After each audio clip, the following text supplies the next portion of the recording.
आपने देखा ही होगा नीट एग्ज़ाम में 25 लाख से ज़्यादा फॉर्म भरा चुका है और हर साल ये नंबर इंक्रीज होते जा रहा है। पिछले साल 23 लाख कुछ फॉर्म भराया था और इस साल और ज़्यादा बढ़ के 25 लाख हो गया है। कंपटीशन हर साल इंक्रीज होते जा रहा है, तो ज़रूरत है मेहनत सही डायरेक्शन में करने की। नीट एग्ज़ाम पास आ चुका है तो आपको वैसे चैप्टर्स पे ज़्यादा फोकस करना चाहिए जो कि ईजी एंड हाई वेटेज हो, जिनसे एग्ज़ाम में मैक्सिमम क्वेश्चन आते हो, भर भर के क्वेश्चन आते हो। तो अभी आपको वैसे ही चैप्टर्स पे फोकस करना चाहिए। आपके केमिस्ट्री में 150 प्लस मार्क्स डेफिनेटली आएंगे। ये कोई स्ट्रेटजी वीडियो नहीं होने वाली है, ये एक एनालिसिस वीडियो है, तो इस वीडियो को पूरा देखिएगा। जैसा कि अपडेटेड सिलेबस के अकॉर्डिंग नीट में केमिस्ट्री से 23 चैप्टर आ रहे हैं। तो वो कौन कौन से ऐसे चैप्टर्स हैं जो कि easy and high scoring chapters हैं, जिनको हमें अच्छे से कंप्लीट करना है ताकि नीट एग्ज़ाम में हम केमिस्ट्री में 150 प्लस मार्क्स ला सकें। वीडियो स्टार्ट करने से पहले अगर आपने अभी तक टेस्ट देना स्टार्ट नहीं किया है तो आप ये बहुत बड़ी गलती कर रहे हैं। नीट एग्ज़ाम में अब मुश्किल से 2 मंथ भी नहीं बचा हुआ है और इस टाइम पे आपको टेस्ट देना बहुत ज़्यादा इम्पोर्टेंट है।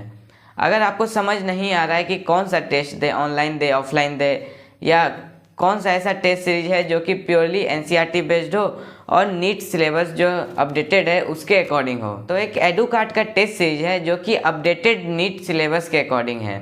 उसका नाम है अभ्यास टेस्ट सीरीज। इस टेस्ट सीरीज में आपको टोटल 14 मॉक टेस्ट मिलेंगे यूनिट वाइज और 10 फुल सिलेबस मॉक टेस्ट मिलेंगे। आप अगर इतने भी टेस्ट को अच्छे से प्रिपेयर करके टेस्ट अटैम्प्ट कर लेते हो तो आपका एक अच्छा प्रिपरेशन हो जाएगा नीट एग्ज़ाम के लिए। और इसमें साथ ही आपको ओएमआर सीट भी मिलता है, जिससे आप एकदम ऑफलाइन वाली फीलिंग से टेस्ट दे सकते हैं और इसमें टाइम मैनेजमेंट का भी स्किल आपका इम्प्रूव होगा।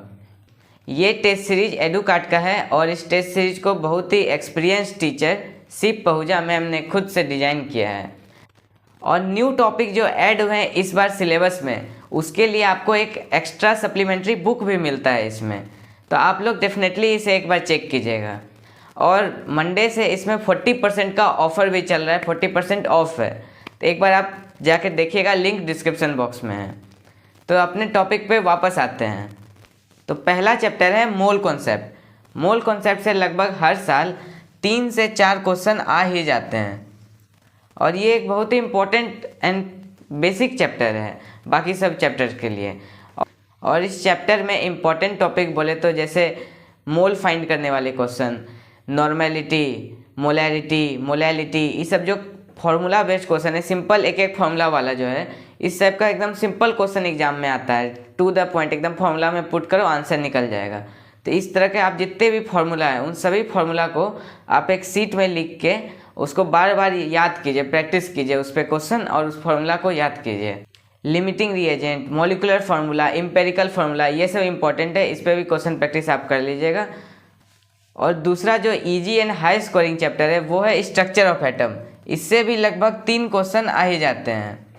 और अगर इम्पॉर्टेंट टॉपिक बोले इस चैप्टर में तो जैसे कि Bohr theory, Aufbau principle, de Broglie equation, Planck's theory, Heisenberg uncertainty principle, hydrogen spectrum, ये सब कुछ कुछ इंपॉर्टेंट टॉपिक हैं जो कि जिनसे क्वेश्चन रिपीटेडली आते हैं। और नेक्स्ट जो इजी एंड इम्पॉर्टेंट चैप्टर है वो है equilibrium, chemical and ionic equilibrium. इसका 2 पार्ट है और इससे भी लगभग 3 क्वेश्चन आ ही जाते हैं।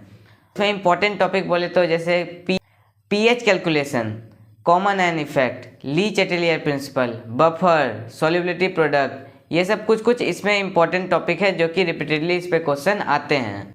और नेक्स्ट जो easy and high scoring chapter है वो है इलेक्ट्रोकेमिस्ट्री। इलेक्ट्रोकेमिस्ट्री से भी हर साल लगभग 2 से 3 क्वेश्चन आ ही जाते हैं और इसमें जैसे कि इंपॉर्टेंट टॉपिक है Nernst equation, electrochemical series, Faraday law, Gibbs free energy, electrochemical cell, electrolytic cell, galvanic cell, Gibbs free energy, cell constant, molar conductance, specific conductance and molar and specific conductivity, ये सब topic से repeatedly question आते हैं। ये सब important topic हैं। And inorganic में जो easy and high scoring chapter है वो पहला चैप्टर है केमिकल बॉन्डिंग। केमिकल बॉन्डिंग से भी लगभग 3 से 4 क्वेश्चन आ ही जाते हैं। और केमिकल बॉन्डिंग में जैसे इंपॉर्टेंट टॉपिक बताए तो हाइब्रिडाइजेशन, VSEPR, MOT, MOT से तो लगभग हर साल क्वेश्चन आ ही जाता है क्वेश्चन।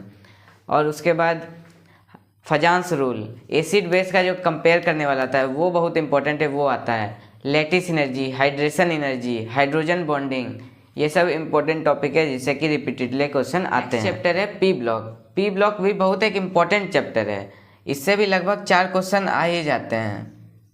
पहले तो और ज़्यादा आते थे, बहुत पोर्शन पी ब्लॉक में हटा दिया गया है, लेकिन अभी भी जो जो पोर्शन बचा हुआ है ग्रुप में वो सब बहुत ही ज़्यादा इंपॉर्टेंट है। फिजिकल केमिकल प्रॉपर्टीज सब है, बाकी जो रिएक्शन सब है, सारे रिएक्शन इसमें इंपॉर्टेंट नहीं है, कुछ कुछ रिएक्शन बहुत ज़्यादा इंपॉर्टेंट है। एसिड वाले जो प्रिपरेशन वाले रिएक्शन है और कोई कोई जो कंपाउंड सब है वो सब बहुत ज़्यादा इंपॉर्टेंट है। आप PYQ से एनालाइज कर सकते हैं कि कौन कौन सा वो रिएक्शन है जो कि रिपीटेडली आता है, और वही सब एग्जाम में बार बार आता है, नया नहीं आता है। इसलिए सारे रिएक्शन इसमें इंपॉर्टेंट नहीं है, कुछ कुछ ज़्यादा इंपॉर्टेंट है। नेक्स्ट चैप्टर है कोऑर्डिनेशन कंपाउंड। कोऑर्डिनेशन कंपाउंड से भी लगभग 3 से 4 क्वेश्चन आ ही जाते हैं, और इसमें जैसे टॉपिक है VBT है, क्रिस्टल फील्ड थ्योरी है, वर्नर थ्योरी है, डिफरेंट टाइप ऑफ लिगेंड है, उसका क्या क्या नाम है, उसका क्या क्या स्पेसिफिक फीचर है, और जो इसमें सबसे ज़्यादा इम्पॉर्टेंट है वो है नेमिंग और दूसरा आइसोमेरिज्म।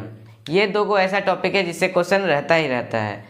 एक बार देख लीजिएगा अच्छे से, नेमिंग जो कोऑर्डिनेशन कंपाउंड में रहता है नोमेनक्लेचर, और जो उसका आइसोमेरिज्म जो होता है उसमें डिफरेंट टाइप का, वो इम्पोर्टेंट है इसमें। और ऑर्गेनिक में जो easy and high scoring chapter है वो है पहला GOC। GOC एक बेसिक चैप्टर है, GOC से बहुत सारे क्वेश्चन आते हैं और ये मतलब सबका बेस बनाता है। इससे लगभग 3 से 4 क्वेश्चन आते हैं, और इसमें इम्पॉर्टेंट टॉपिक क्या बताऊँ, इसमें तो पूरा चैप्टर ही इम्पॉर्टेंट है। इसमें जो जो टॉपिक है सारे के सारे इम्पॉर्टेंट हैं। और वैसे सबसे पहले IUPAC नोमेनक्लेचर से तो क्वेश्चन रहता ही है, एक क्वेश्चन तो फिक्स है उससे।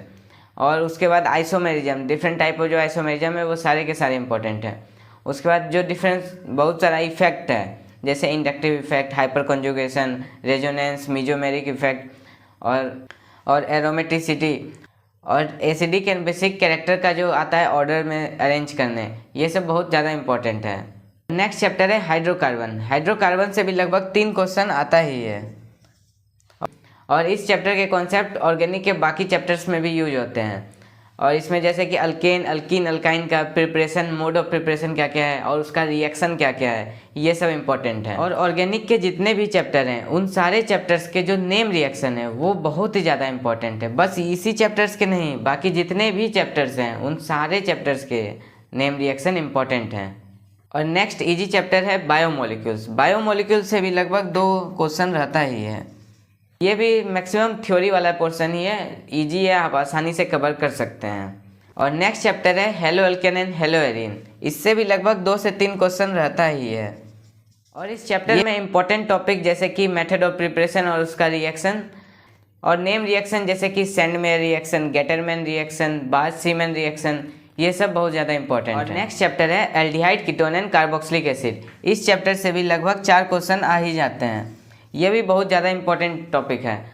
और इसमें इंपॉर्टेंट टॉपिक में जैसे मेथड ऑफ प्रिपरेशन ऑफ तीनों का एल्डिहाइड, कीटोन, कार्बोक्सिलिक एसिड और उसका रिएक्शन, और नेम रिएक्शन में जैसे कि Kucherov reaction, Rosenmund reaction, Stephens reaction, Etard reaction, DIBAL वाला reaction, Clemmensen reaction, Wolff Kishner reaction, Popoff's rule, haloform test, aldol condensation, Cannizzaro reaction, ये सारे के सारे इंपॉर्टेंट हैं। मैं रियलिटी में आपको बताऊं तो केमिस्ट्री में कुछ कुछ ही ऐसे चैप्टर्स हैं जो कि सच में हार्ड हैं, बाकी मैक्सिमम पोर्शन इजी वाला चैप्टर है। और जो मैंने इस वीडियो में बताया है ये वो चैप्टर हैं जो कि इजी के साथ साथ हाई वेटेज वाले चैप्टर्स हैं जिनसे एग्जाम में बहुत सारे क्वेश्चन आते हैं। तो आपको पहले इन सारे चैप्टर्स को अच्छे से कंप्लीट करना है, और बाकी जो चैप्टर बच गया उनके लिए आपको जो प्रीवियस 10 ईयर के PYQ हैं इनके लिए भी तो करना ही है, साथ में उनके लिए PYQ को एकदम अच्छे से बनाना है, मतलब उसको एक तरह से याद कर लेना है। सारे PYQ को इतना बार रिवीजन करना है।